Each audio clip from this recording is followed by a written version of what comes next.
I think all hypnotherapists and coaches should know this, and this is more like a framework that a lot of therapists overlook, which is the investigation phase. We call this the hypnotic interview. It's one of the first things we teach to all of our students, because in order to find out what problem you need to resolve, you need to do a proper interview. Now, I'm not talking about an intake form.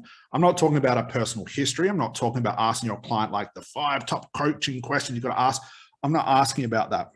What we're looking for with the investigation phase is what is unconscious information that the unconscious mind is stuck on, and what is conscious information that is essentially fluff.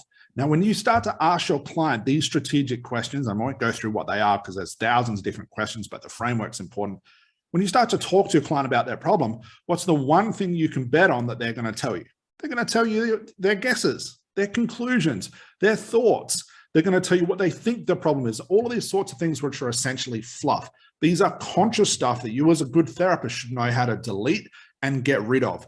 Your goal through this investigation phase is to find out what is unconscious information, the real golden juicy stuff that you need to find out. That's the really hidden root cause of the real golden stuff you need to find out as a therapist compared to the conscious stuff.